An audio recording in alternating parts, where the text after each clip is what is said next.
dynamic features your users want as quick as they want them. First of all, my name is Raúl Hernández Lopez. I work as a software engineer at Twitter in London, in the London office.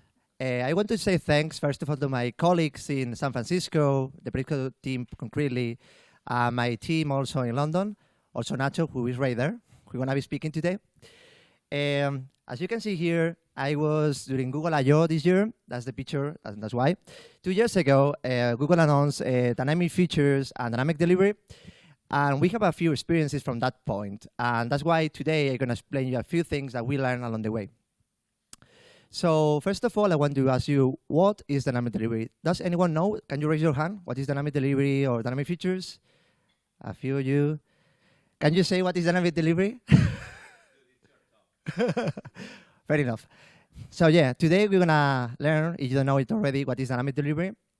And as you can see here in this screen, this is something that probably we are get used to in video games when we are going to the next level and we want to download something else because we don't have it already there. That means that you're gonna probably need some Wi-Fi to download something and then go into the next level. As simple as that. It's something that we are not get used to in the mobile ecosystem yet, but it's going and having more trend right now.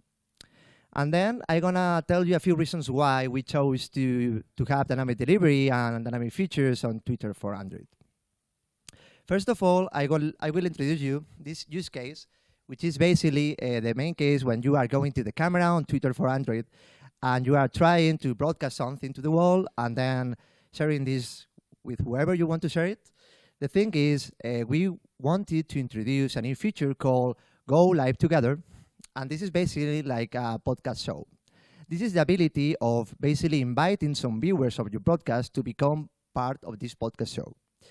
So for this, this is one of the main use cases we want to introduce and the main reason why. Also, the other point of view is being the viewer and wanting to become a guest of this conversation. So you are at this point watching this broadcast and then you want to become one of the guests and then participating in this podcast show. Those two use cases. And then, speaking about numbers, on Twitter, we have about 139 million monetized daily usage between all platforms. That means web, iOS, and also Android. And we don't want to affect the other platforms by adding this feature. Imagine you don't want to use it at the time, and you want to just use normally your Twitter for Android app. Then why do you have to download this expensive kind of thing that we're going to need? And then, speaking about Twitter for Android, we have about 27 megs of the APK before being unzipped into your mobile device, and obviously using optimized resources, using app bundles. I will explain you later what is Android app bundles also. And then WebRTC library. WebRTC library is actually the driver of this feature and why we needed to have this for creating those two use cases. Basically, WebRTC library is a free open project that provides mobile applications with real-time communications capabilities via simple APIs. And this is as simple as having communications optimization. With this, we can have optimal kind of communications between different peers. And if you want to check more about this library, I won't tell more about this today, but you can take a look to this this URL. So take a look if you want to. Then, speaking about the reasons why, with the WebRTC library, depending on the architecture of your mobile device, you're going to have between 5 to 7 megs. And this is quite a lot. If you think about it, you say like, hey, 5 megs is not much, but if we think in numbers, it's almost a 20% more compared with the size we have. So it's something we didn't think is acceptable. So we have to do it with some dynamic feature. Then, speaking about numbers as well, Google advises that for every increase of 3 megs in installation size, there is a probability of 0.5 of installation failure rate. That means that the more you increase your app size, the more probability you have to have a failure when you are trying to installing these and having this ready for the final user. And probably the most important reason for us is emerging markets. We have Twitter for Android in many countries, in many markets, and for us it's critical to be in those markets, and for them it's critical to have as smaller app as possible. So low-end devices with low memory and low storage means that you have to take care about it and be aware of the limitations of the hardware of those devices. And for this, we thought, well, we need a reliable solution, and taking a look to the market, libraries, and things we have right now, we could use something that is known for a few of us when we starting to do that. And from Google I/O, they announced this year also more new features. New interesting was like conditionals. So we thought, like, yeah, why not to use on-demand features? That can be cool, we can try, and if we really like it, then we can do something else in the future. We can add more dynamic features, why not? And obviously, if we think like this is working for us, maybe we could embed direct messages from the Twitter for Android app, because maybe you don't really communicate by Twitter, so that can be another possibility, or any other features. We could try A/B testing, why not? And then let's just, talk about the how we design this and how the adventure started for us. First of all, modularization. You need to modularize your app if you don't have this already, if you want to use dynamic features. And the main reason why is because you're gonna need app bundles. And yeah, modularizing is something as simple as designing separate sections. This can be very easy when you read this, but it's not as easy as it seems, right? So we need to basically have something as the base app, and then having like one feature, or maybe two, or maybe more, as many as you want to. And then you have those modules isolated and ready to be used and plugged to different ones, and then you can have them like codependencies and so on and so forth.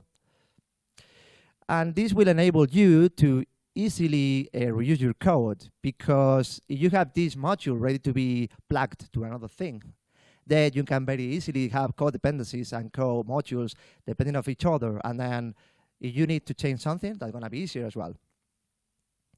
Then for us on Twitter, it's critical to work at scale. We are no less than 50 Android engineers, and we need to work in feature modules and feature teams in order to provide the features we want to at the right time. That means we don't want to have merge conflicts when this happens, and for that, we need to work at scale and in parallel. So yeah, super crucial for us to have this modularized already. And then something very interesting, the build time reduction. If you have modules ready to be plugged and ready to be used, the more tinier and smaller modules you have, the faster gonna be the compilation time. Why? It's as simple as imagining like if you have the base app, you have this monolith app. If you have a change in the monolith app, then you need to recompile the whole monolith app. However, if you have a little module and you only change one file in this module, you don't have to compile the whole thing, only this tiny bit in this module.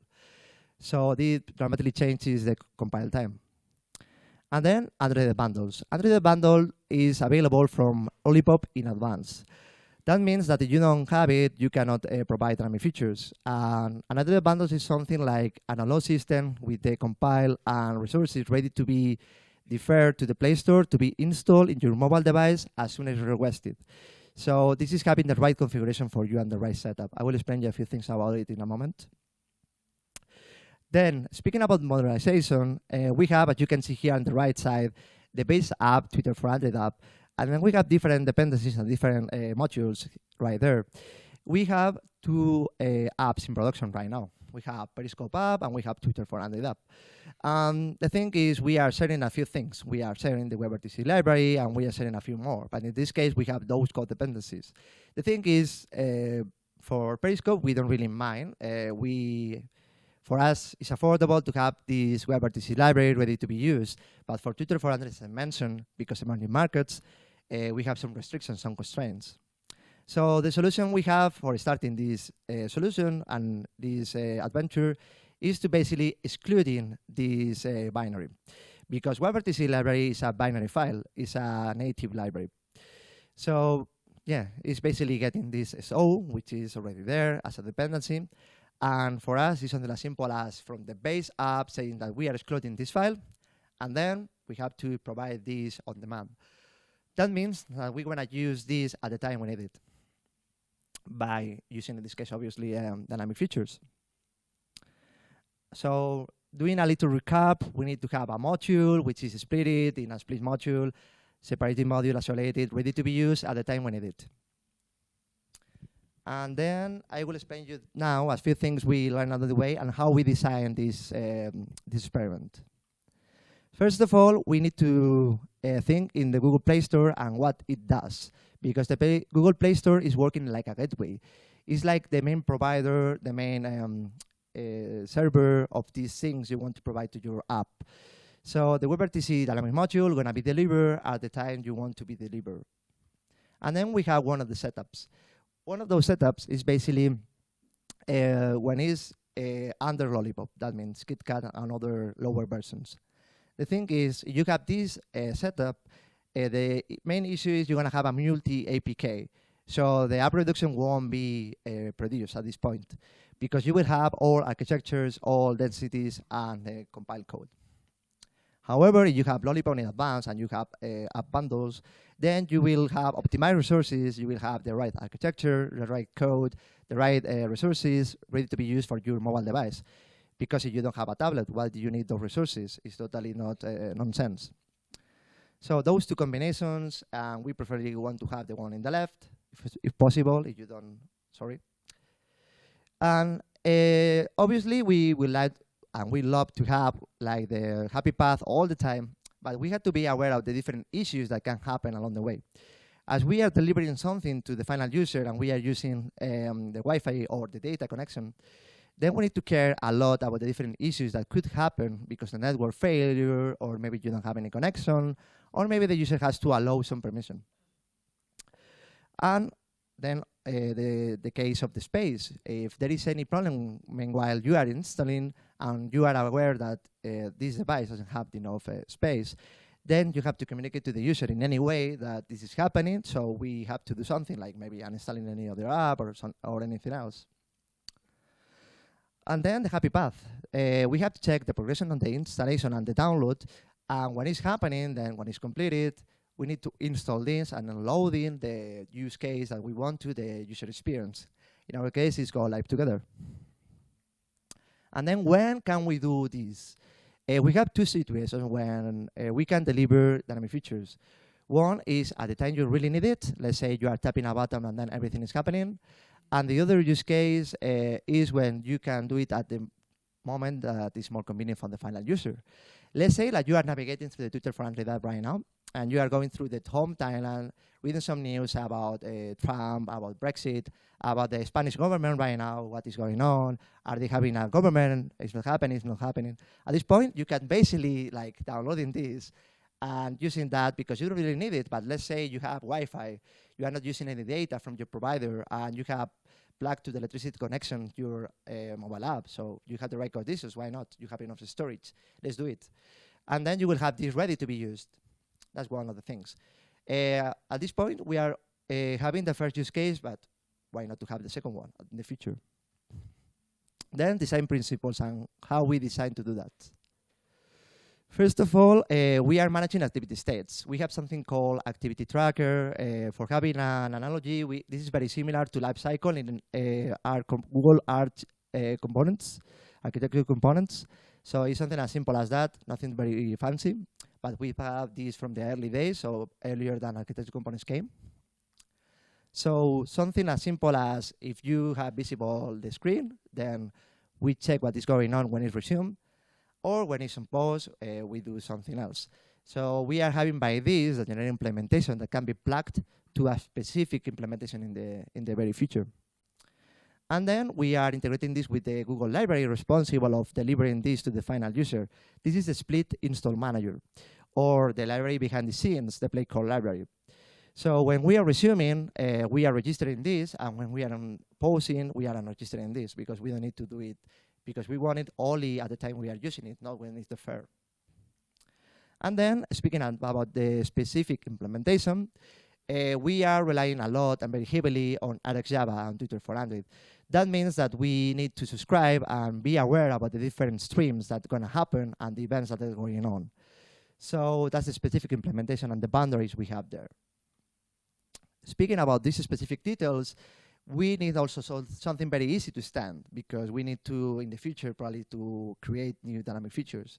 So that means that by observing this and being subscribed to those, when the user is requesting or something is going on, like the loading, we need to have access to different workflows and then checking what is going on, checking back the different events, and when is something happening, then we have to be aware of different states. So that means we have to check the current states we have. That the download is not started yet, or maybe the download is in progress, or maybe the download is done, or maybe it's completed. And of course, we need to check the progress. If something is from 0 to 100%, when it's 100%, that means that we can react and then show something to the final user. For us, it is something like a reactive system, as you can imagine. And then this actually unblocked us for creating this for other teams, because we have the generic implementation on one side and the specific implementation in the other side. That means that we can plug different components and we can work in an easy way and a faster way in the future. Then I will explain a few things about the implementation details we made and how we designed them. Of course, we used Kotlin from the very beginning. It was the first language of Android by the time. And also, we were having a few things already. But on Twitter for Android was one of the first things, apart from events on Twitter for Android. So we use a few things like data classes and silk classes, also nested classes and smart casting from those constraints we have there, and objects. Yeah, many things.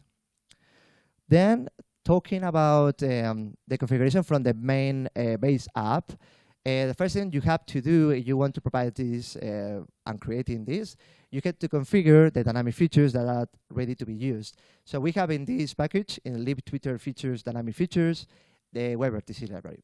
And where is that? And then on the other side, what we have to do is say that this is not a library. Remember, this is a dynamic feature, so we have to make sure that the plugin is pointed out to this configuration. Also, one thing I didn't put here, but it's very important, is that you have to indicate in this side the flavors that you have in the main app. Otherwise, it will have some problems when you are compiling.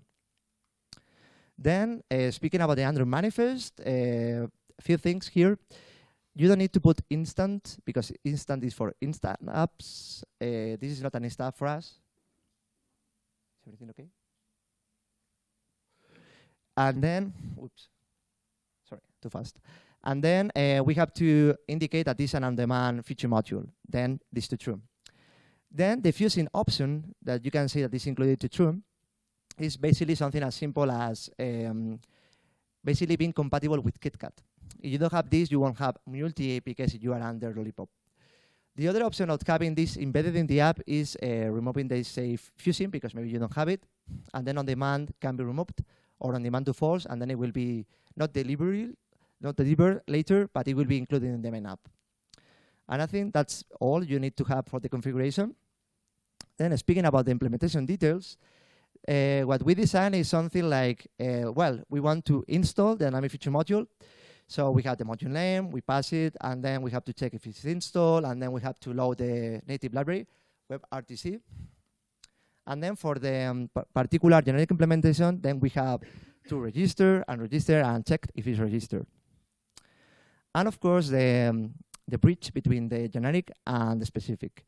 We have to pass the module name, and then we have to pass back the different events that we are reacting to. Then speaking about the different implementation details, we have here the split install request. The split install request is basically having a request to the network, so we have to add the different modules. In our case, we only have one dynamic feature, so we have only one line. But let's say you have more than one, so you will add more add module with different feature names. And then we are passing this to the installation manager, the split install manager, and then it will be installed. In our case, we have the event public subject, and then we say that the download is started. On the other hand, we have the check that if this is installed already, then you don't need to install this again. So we directly load the dynamic, the binary file for the WebRTC library, and then it will be fine. Speaking about the different details for this, when we load the dynamic module, we basically extract the configuration. And the configuration is something as simple as having a data class for us with a module name and the native library. There is any existing native library, because it can be the case that in the future we don't have a native library, so we don't have to do it. And then loading this with our delegate, then it's loaded, and then we check and we load on memory that this is already there, so we don't have to load it again, and it will be working for us. Then, as you can see here in the load, something as simple as we have this binary name, we load it, we don't have it, we don't load it. So it can be scalable with different implementations in the future. And then when we are loading the module, we also pass the different events back.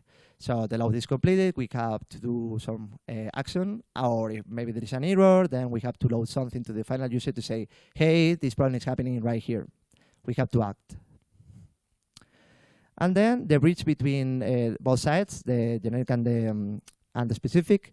So as you can see here, it's RxJava, simple RxJava. Just say like, if the module is already loaded, because we check that it's loaded already, as is there, we only have to pass back the event that the load is completed. And then if this is not the situation, then we have to handle the error. We have to check if the error is happening right now. So we have to act, assign something to the final user, or if the filter says like the module is the one we are expecting and everything is okay, then it will stop happening at the time that the load is completed. As simple as that. And then speaking about seal classes, that's the contract we have for the different events and the different things we are taking care of.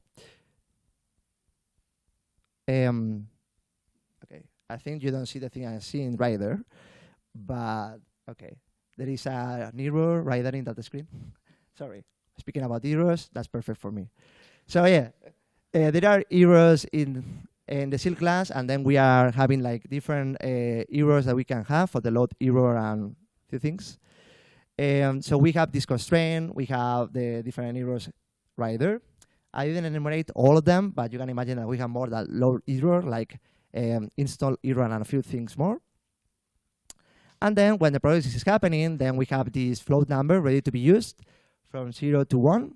And then this is the signal to do the next step. And then we can have different states as the load is complete or the installation is complete. Something very simple, very plain. And then speaking about dependency injection, we also rely very heavily in dependency injection, and we use very strongly Dagger. I won't tell a lot today about Dagger and dependency injection, but no worries. If you want to have some Dagger and some dependency injection, have a very good coffee for later today, because Nacho and Cesar are going to explain you many things. You're going to love it. But yeah, speaking about the detail about this, basically we use into map for the Dagger configuration. This is shared across the whole app. That's why we can communicate everything. And we say that at the moment we are using this screen, this is for the viewer, this broadcast full screen activity, that's the key. We are delivering, we are not delivering. If I say delivery, it will be confusing. We are providing, we are injecting the different modules that we're gonna have for this particular screen, because we are basically having a whitelist of the things that are compatible for this screen. So we are basically providing the feature names that are ready to be used for this particular screen. And then, of course, we do a lot of analytics. We check what is going on. We obviously want to have everything perfect, but we need to be aware of the different limitations and the problems that we will have. If there is something going on, then we have to say to the user, this is going on. And also we want to be aware about the numbers, if everything is going okay, if you have any issues, and there is any problem with the download or anything else.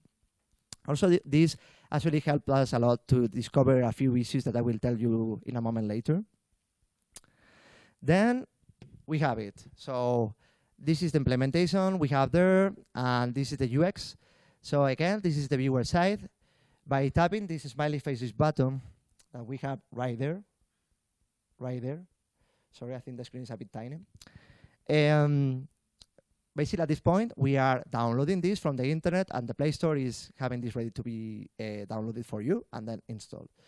And then the other use case, speaking about the broadcaster, in this scenario, for instance, you can see that we have a connecting with the 3 dots. It's a bit fade out, but basically the connect is an animation with the 3 dots. But this time is when we are downloading this from the internet. And when this is done, the connecting will disappear, and then the go live will be enabled, it will be highlighted, and then it will be shown to the final user that it can go live together.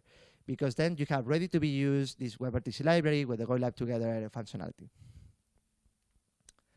And then analytics. We have a few things, and as you can see here in the left, we have, depending on the screen, because we use, for instance, for the broadcaster, a few screens. So we use for the composer, that's when you are creating a new thing. And also when you are in the main timeline as well, you can also go to the camera. So we can check here like the download is finished, but it was a failure, or maybe it was a success, or maybe the download was started, or maybe it was a success for the installation, or something is happening, like the download was finished, but wasn't happening as we expected. So yeah, different analytics, and now I will tell you a few things about the results we got. First of all, we proved that we didn't have any decline in users' usage. That means that we didn't have a reduce of volume of users by adding this dynamic feature. We weren't affecting other users. Also, we prevented to have this 20% almost more in the app increased size for the app, which is something like remarkable for us. It's very important for us. And then we released that, probably you cannot see it because it's a bit tiny, but this is a date. So we released this first dynamic feature the 29th of May of this year. And it was for the first case for the viewer, because you can actually create a broadcast from the Periscope and then seeing that on Twitter. So we were able to see that there, and you were able to join this broadcast from the Twitter for Android app. And then we included later the ability to have this from the camera. So you can right now use it if you want to, and you can go live together. Then I will tell a few lessons learned. Probably for me, this is the most interesting bit of the talk. So yeah.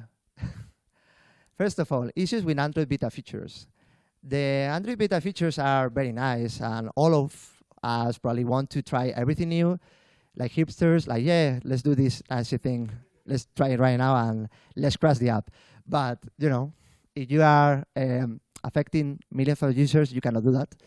So you have to be aware about different things. And when we were trying to discover new things, the documentation was a bit limited, and we didn't have a lot of things in that documentation, so we have to communicate directly with developers in order to have some questions answered. And yeah, it was a bit difficult, but we made it, so we are happy for that. One of the other things was Gradle module issues. Basically, we think in our use case, we are getting a AAR, which is being provided for the library, WebRTC. The AAR is a plain zip. That means that we have to unzip it, get the .so file, and move it to the proper file from the GNI, because it's a binary, it's a native library that you have to load at the time, and it should be ready to be used at the proper moment. That means that the Gradle script should be very accurate. It should work. So we were very lucky that we have on Twitter for Android the engineering efficiency team, and they helped us a lot, and we made it. One other thing was KitKat. And you can wonder right now, why KitKat? If you told us a moment ago that KitKat was working perfectly, and what can be the issue? Bad news, guys. At the time we were building this, it was February, March. The stable version for 8GP was 3.4.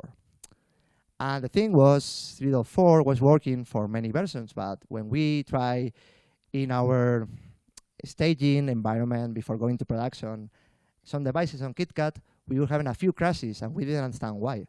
If KitKat was supported, so what's going on? And then we discovered, because we put this issue in the Google Issues Tracker, that the version that was supporting KitKat was 3.5, and we say like, how can this be possible? So we didn't really migrate it to 3.5 because it was a beta version. So again, we don't want to have beta versions for millions of users. And what ended happening was deprecating KitKat earlier than expected, which was fine. I was very happy because I don't like KitKat, but the KitKat itself. But yeah, it was earlier stage than we expected. But yeah, we made it, and it was fun, I guess. Also collaboration. Collaboration because we were a few teams. At this point, I was working for the Periscope team. We were 2 engineers in London, at the London office. 2 Android, 1 iOS, and the rest of the team was in San Francisco. And we were also collaborating with a few more teams. So the camera capture team, because we were integrating some stuff in the camera. Also the events team, because they used broadcasts for the live events. Also the engineering efficiency team that I mentioned earlier. And also the Android Foundations team, because they help us a lot to build this generic implementation in the right way.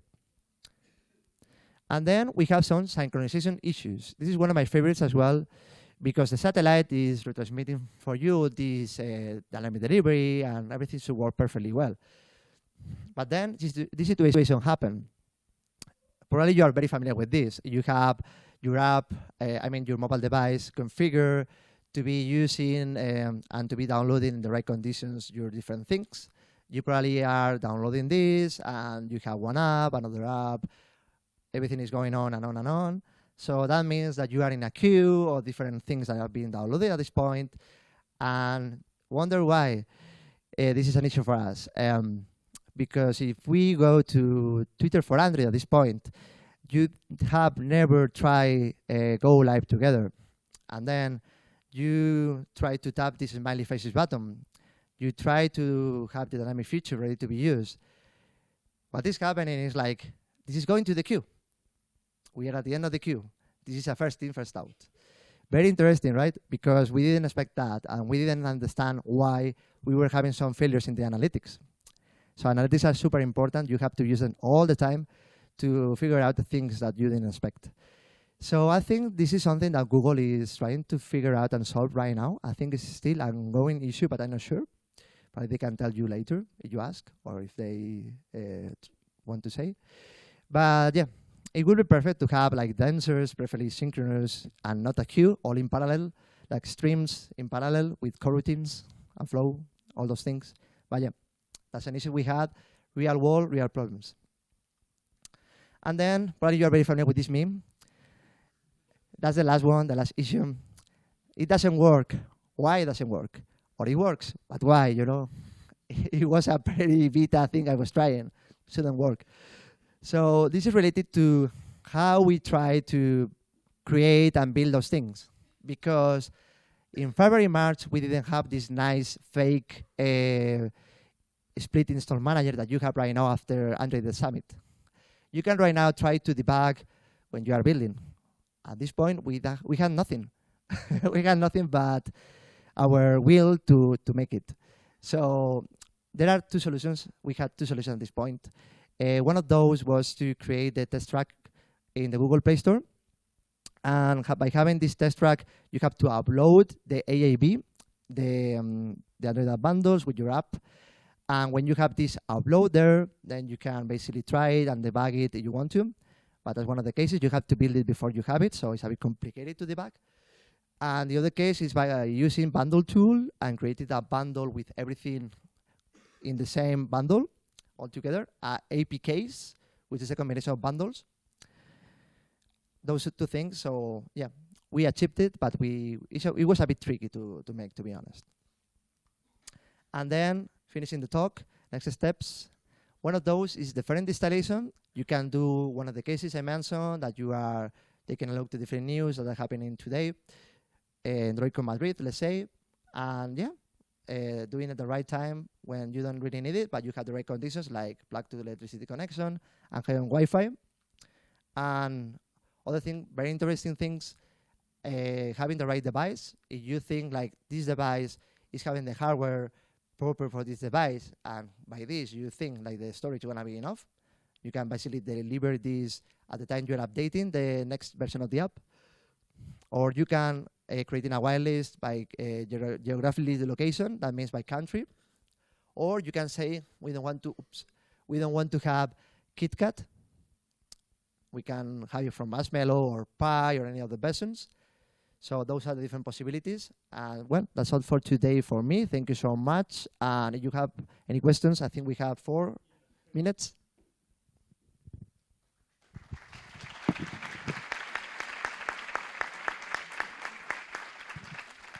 Any questions?